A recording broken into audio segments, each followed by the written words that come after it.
Sebelumnya saya harus sampaikan terlebih dahulu, tentu dalam konteks ini saya bukanlah seorang pemangku kepentingan teknis ya, karena pada dasarnya saya bermitra dengan Kemendikbud itu lebih kepada sisi kebijakannya. Dalam beberapa minggu terakhir ini saya cukup dihabiskan waktu untuk mengurus soal penerimaan CPNS bagi P3K guru ya. Lalu belum lama ini, kemarin beberapa hari yang lalu mulai ramai lagi penerimaan CPNS untuk dosen, tenaga dosen ya, terutama dalam masalah apa itu namanya seleksi SKB kalau nggak salah ya, SKB dan SKD gitu ya. Mulai ramai lagi, mulai banyak yang mengatakan bahwa ini permasalahannya adalah di masalah bahasa Inggris.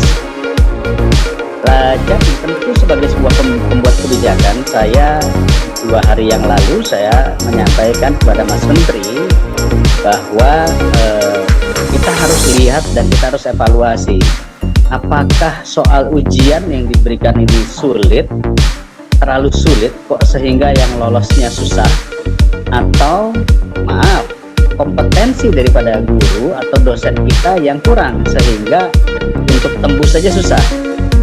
Dan Mas Menteri juga menyampaikan kepada kami bahwa Pak Dede, kita ini sedang mencari pegawai negara.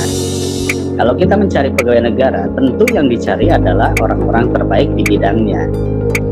Karena yang membayar nanti adalah anggaran negara, adalah APBN ataupun APBD yang dihasilkan dari pajak kita. Artinya, kita harus mencari orang-orang terbaik agar dibiayai negara untuk memberikan pendidikan yang terbaik.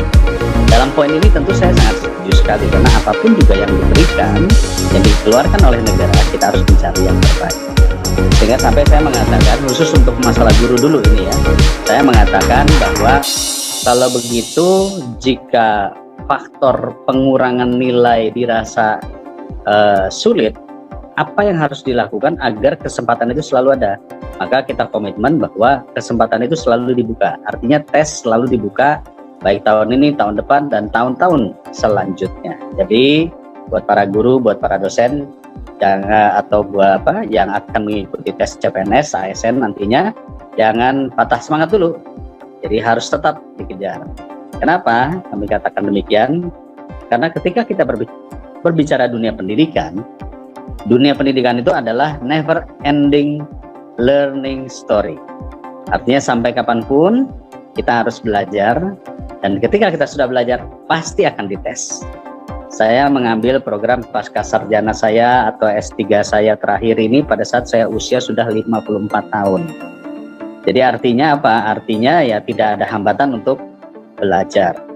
Nah, hal inilah yang mestinya menjadi satu catatan penting sebelum saya berbicara lebih lanjut lagi soal masalah penerimaan calon guru. Memang ada sebuah kebijakan yang kemarin hari ini saya baca sedikit kontroversi, yaitu bahwa ke depan tidak boleh menerima guru-guru yang disebut sebagai guru guru honorer ya. Jadi harus semuanya menjadi ASN. Jadi diberikan kesempatan semuanya untuk menjadi ASN. Memang bagi sementara beberapa kampus-kampus yang swasta ini berat. Karena sesuai dengan peraturan Undang-Undang Guru dan Dosen, maka setiap orang menjadi dosen, maka dia sudah harus memiliki sertifikasi. Dan kalau sudah memiliki sertifikasi, akreditasi, apalagi sudah memiliki status sebagai dosen, tentu ya nilainya agak besar, tunjangannya harus besar. Sementara saya masih menemukan di beberapa daerah, terutama yang dosen-dosen itu hanya dibayar Rp750.000. Jadi inilah yang kemudian menurut hemat kami memang ada sesuatu sistem yang harus kita benahi secara baik. Sekali lagi mari kita lihat dalam konsep industri 4.0 menuju kepada society 5.0 bahwa peserta didik atau mungkin mahasiswa ya, anak-anak didik kita itu sudah cenderung jauh lebih memiliki kesempatan terbuka dibanding kita-kita yang dahulu. Anak-anak ini sekarang sudah jauh lebih bisa menggunakan gadget, aplikasi, media sosial dan mendapatkan informasi yang jauh lebih cepat dibanding kita-kita dulu juga. Itu sebabnya kalau kita lihat terjadi sebuah paradigma yang berubah ketika saat ini hampir semua berita-berita konvensional yang dulu harus kita baca berlembar-lembar, berhalaman-halaman, sekarang sudah menjadi yang namanya short news. Twitter itu adalah salah satu bentuk daripada short news. Sekarang sudah mulai muncul, kita lihat ada Detik 30 ya, ada kemudian SCTV juga punya 30 detik kan, atau bahkan semuanya di under 1 menit. Dan bahkan apapun yang terjadi di negara ini sekarang, kalau kita lihat begitu muncul yang viral sedikit, pastinya besok akan ada kebijakan. Nah, ini adalah sebuah dilema yang terjadi di seluruh dunia. Ketika semua orang menggunakan aplikasi, menggunakan gadgetnya untuk menyampaikan informasi, maka otomatis mau tidak mau para pemimpin-pemimpin negara pun juga melihat dan membacanya. Dan ini apa akibatnya? Ini adalah sesuatu yang akhirnya menjadi catatan penting bahwa dunia pendidikan pun mau tidak mau harus mengadaptasi atau beradaptasi dengan dunia teknologi. Bapak Ibu yang saya hormati, juga para pendengar webinar yang luar biasa hari ini, ada beberapa hal yang memang kita sepakati bersama dengan Kemendikbud. Yang pertama adalah ke depan kita harus merubah sistem pendidikan nasional kita. Ada undang-undang Sisdiknas ya, yang setelah kita tinjau kita melihat memang harus dilakukan revisi.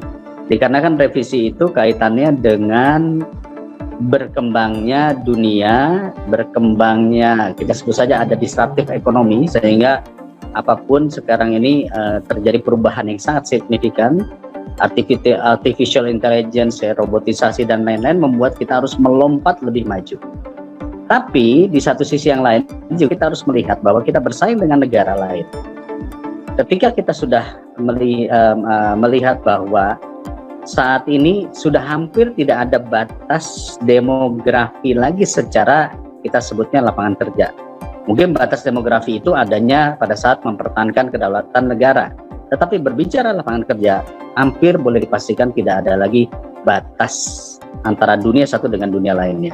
Itu sebabnya orang Indonesia boleh bekerja di luar negeri, orang luar negeri juga boleh bekerja di Indonesia, dan tidak ada pembatasannya. Satu-satunya saat ini yang membatasi sebetulnya adalah pendidikan.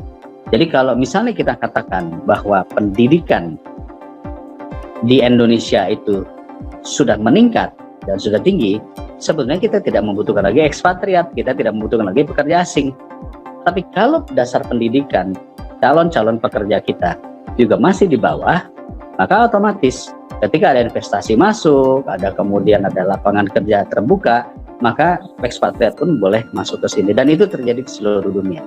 Nah, kembali dari sisi itu, maka ujung-ujungnya adalah metode pembelajaran dan yang memberikan pelajaran.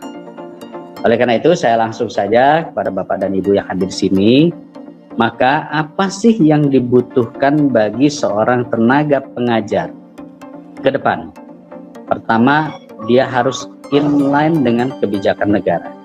Jadi kalau misalnya kita berbicara kebijakan negara saat ini adalah ingin mendorong pada, kita sebut saja mungkin teknologi tepat guna atau mungkin teknologi yang lebih tinggi dari kemarin. Misalnya ke depan kita harus membuat mobil listrik untuk mengurangi BBM, untuk mengurangi ketergantungan terhadap bahan bakar, maka kita harus mendorong teknologi listrik. Maka kampus ya juga harus mendorong agar pemanfaatan daripada teknologi listrik atau teknologi energi alternatif juga harus dilakukan, harus disiapkan. Yang kedua, tentunya kita harus berbicara literasi digital, bahwa setiap guru, setiap dosen yang siap nanti direkrut oleh kampus-kampus tentu adalah mereka-mereka yang mampu melakukan literasi digital. Apalagi setelah masa pandemi kemarin, kita harus mengakui bahwa tidak ada kegiatan yang tidak menggunakan digitalisasi.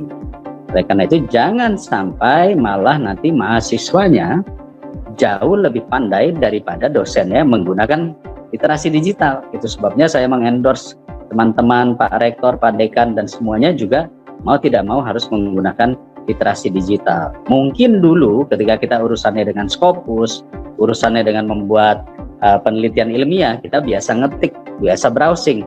Tapi yang dimaksud literasi digital saat ini bukan hanya itu saja. Yang disebut dengan literasi digital ini artinya adalah mencari tahu lebih jauh daripada permasalahan-permasalahan yang ada. Jadi bukan hanya googling, searching, copy paste, bukan. Literasi digital artinya mendalami lebih jauh tentang permasalahan yang ada. Nah, itu yang tadi dikatakan sebagai